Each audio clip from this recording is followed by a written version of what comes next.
have my undergrad degree in psychology, and I was working in community mental health. So I worked as an RBT for 4 years, and I felt that was really important because I didn't want to be in a space where I got a BCBA degree and then really didn't want to actually be a BCBA.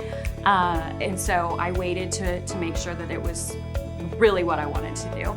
And it turns out it was. So I got my BCBA certification in 2019, and I've been at Centria basically since then. It's really important that my values line up with, where I'm working, and just so happens that it does.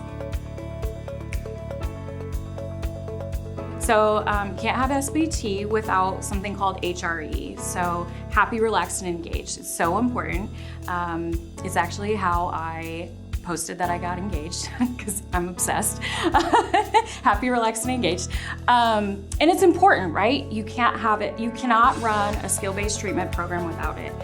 So the first thing is you run a PFA, that practical functional analysis. And what that does is it allows us to demonstrate some control over a specific target behavior. So let's say we're looking at some aggression or something along those lines.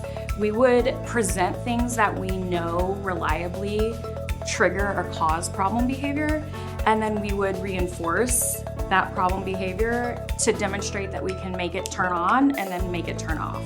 And then from there, the SBT portion is a very systematic way to teach the appropriate behavior that should take the place of problem behavior. I can't tell you the number of times I've had to implement a crisis management hold, and it doesn't feel good.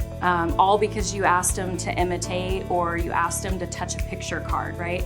And so for me, in the grand scheme of things, there's nothing that we're working on that's so important that we have to follow through to the death, And so I think that, in a traditional setting, what you might see is that an RBT or a BCBA may redirect or overlook precursor behavior. And, with the skill-based treatment model, we're very attentive to that immediate, any precursor, any heat, we're gonna be attending to that, and we're gonna be watching for that, and we're not gonna be pressing beyond it, And I think when you don't acknowledge some of those grumblings, is kind of how I imagine it, what happens? You up the ante, right? And that's where we start to see these big explosive episodes of problem behavior. I think I'm in a really good space right now to have good success with the client that I'm currently, going through this process with. And he's a kiddo that many of our staff have said, I will not work with him. And how sad, right? Because he's so cool and he's so fun.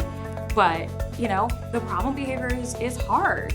He's awesome, right? He needs he's a kiddo that's if you were to look at him, he's kind of low supports, right?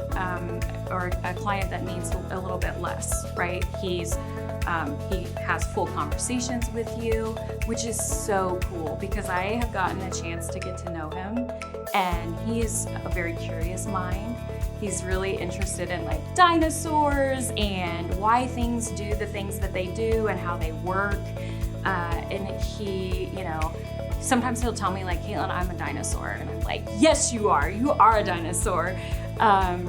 And so when I hear staff say I don't want to work with him because of the problem behavior, I'm like, let me show you, because you're missing out on him.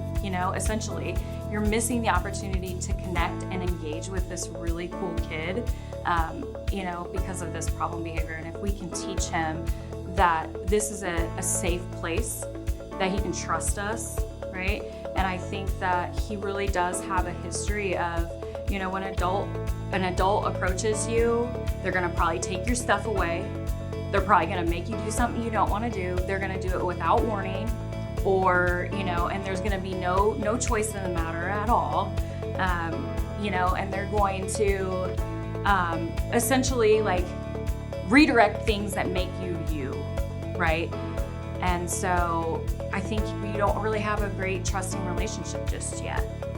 And so his last resort, he goes to engage in problem behavior.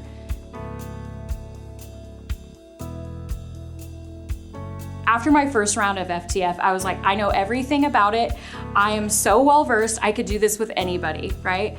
And I came back and I had a client that I was like, I want to use it. And so I kind of just on my own did a PFA and tried to create a program, but completely different learner and like style of learner than the client that I had done the process with.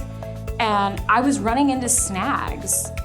I was like, wait, how do I do this? So I was literally beating down Hillary's door, sending her emails, like, will you watch my video?